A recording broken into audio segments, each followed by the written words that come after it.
know, Make house in the it's town. all good, baby. I mean, I ain't gonna handcuff you. You know what I mean? If you wanna be out there, be free, baby. You know, I ain't tripping. I have my own laundry and my children's laundry to do, so he could do his own. I won't help him put it away. I won't help him fold anything. That's his responsibility. Number 4, I can't even listen to number 4. I'm done. I'm going to tap out. So what people don't realize, this is a demonic spirit, okay? It's called the spirit of whoredom. Yes, that's genuinely what it's called. And what it is, when someone is possessed by such a spirit, they are very self-absorbed and self-obsessed. They cheat often. They are dissatisfied with everything that you do. They love money. They love things. They want more and more and more. There's a lot of greed there, but there's no actual giving, because that's not what the spirit does. So when someone has this type of spirit on them, they're very lustful and very selfish. And I would imagine, have a lot of destruction in her life. I never understood when people are like, oh yeah, R-word allegations and, you know, DV allegations and just allegations against men when men are doing something to women. And then there'll be people like, oh, let's not jump the gun, guys. There's no proof yet. What do you mean? What qualifies as proof? What, the woman should have whipped out her phone while she was getting violently R-worded? Is that the only proof that we'll accept? I just don't, like, would you need a video of it happening, like a video of the woman being beaten, you know, because when she's passed out from being punched out, of course, yeah, let me pick up my iPhone and record this so the world will believe me, instead of getting out with my life. I just don't really understand that. I never really have, because what do we count as proof? And the likelihood of you having proof of that happening, other than the physical marks on your body and the trauma to your body and your mind, what are you going to have as evidence to show? And why would you then come and share that with the internet, like you have anything to prove to the internet? Like the internet is the court of law. My fellow American, what has been the biggest culture shock living in London? The men in the dating scene. I think they're slightly more timid, not as aggressive as American. Instead of actually going to talk to you, they might give you a little look. Oh, they give you lots of looks, but they won't actually like engage in a conversation. And would you say British guys lack confidence, or is that completely left field? They give like the aura of confidence. I don't think their chat backs it up. But now, all my friends have noticed that the man has stopped making the first move. All my girlfriends are like, they're waiting. It's the third date, fourth date, a week later. He hasn't gone in for the kiss. He doesn't do any touching or anything. So I went to a singles event, and when I got there, it was literally 90% women. And I was like, I'm gonna go now. You know, I don't know what I find funnier as more and more women are making these videos. The fact that they're finally figuring out that men are done. They're walking away from dating. They're walking away from relationships in marriage.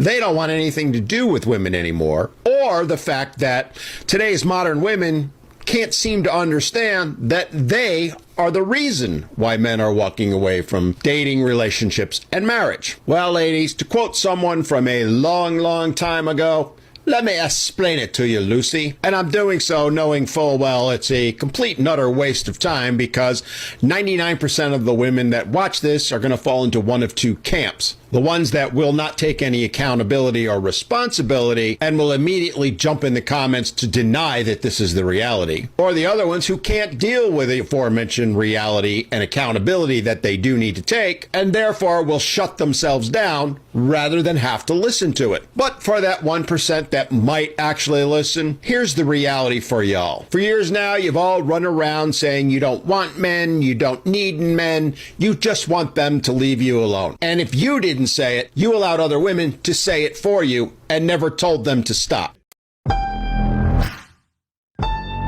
Hey Meta, take a photo.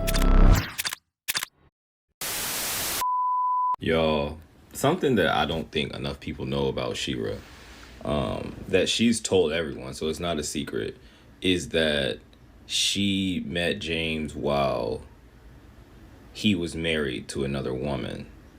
And then, like, she didn't know, apparently, and then she found out and still didn't care. And her own mother, I believe, told her, like, this is wrong, you shouldn't be doing this. And she still didn't care.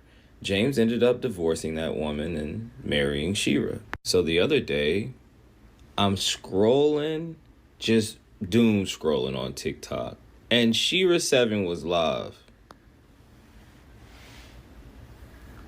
James, it's time to recycle this one. Get you a new, younger, finer one, bro.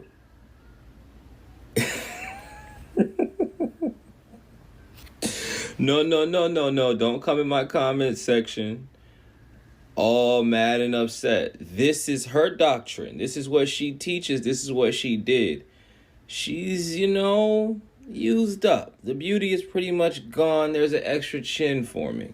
Shira, your time is up. It's time for a new, young, fine thing to swoop in and take your workhorse of a man who pays all the bills. Sprinkle, sprinkle. I sure hope one of your disciples don't come and snatch that old man up and suck the dust out of his nuts. You know how you did. Did you see the post of the girl who posted herself sleeping on the couch with her dad? She's just leaning on him, nothing too hectic. And then she says, my dad is not rich, but he always then makes slide pictures of how dad provides for her. I love it for her. My only concern is how many women were so toxic under that post. Koninte of, ulala naye, da. Women are broken. I said it. You guys not having fathers is going to ruin your perspective. And you're going to bleed on other people here on social media. People who have fathers who actually never ran away. People who actually have fathers who want to be fathers. Because your mother's engaged with men who don't want to be your father. Men who already had other women in their lives. Men who already had other families. Now the absence of your father makes you feel so bitter. You want other kids to feel bad for not having fathers. No, it is not a shame for her to do that. It is good. And she posted her 21st birthday. Something that you wear in you will never see with your eyes. Because you decided to have 3 kids by the age of 21 already. So who was going to do a 21st birthday for you? No one, because you didn't deserve it. Ubizu says Stratton up and down. Even now, you're turning 32. There's nothing you can point with your own fingers that belongs to yourself. Because when you still have daddy issues to comb out. And yes, I'm coming on very hard and I'm coming on very harsh. You're going to say, what type of life coach? It's a real one. It's the one that calls out a toxic society for exactly what it is. Fire with fire, Mdasekai. That's me. I'm not going to sugarcoat women toxicity out in the streets to make women more comfortable. No, I'm not. We don't have space for women that are toxic who make other kids feel bad for having present fathers in their lives. And the worst thing, you didn't have a father. Your kids don't have fathers as well. Your kids don't have fathers just like you, and now you're going around pouring your toxicity on other kids. Instead of just saying, well done, I don't know that feeling, I wish I had a father. No, you want to say koninte off. There's absolutely nothing off. It's just that you've never seen a father hugging a kid because you've never seen a father inside your home. You don't know how a healthy man behaves, and that's why you keep attracting the same deadbeat dads in every man, because you are still looking for your father in your baby daddies. And that is why they keep running away, because your whole spirit attracts absent men in your life. We'll leave the poor child alone, and I'm not going to leave toxic women. I'm going to speak on it until the day I pass away. Toxicity is... Listen, I have even seen videos online of men, black men, talking about if a man asks you for a coffee date, you're one of many, he's not really feeling you. That is what I've heard, because black men basically say, guys, you can tell me in the comments, the black men that watch us, that when a man likes you, the first thing he wants to do is impress you.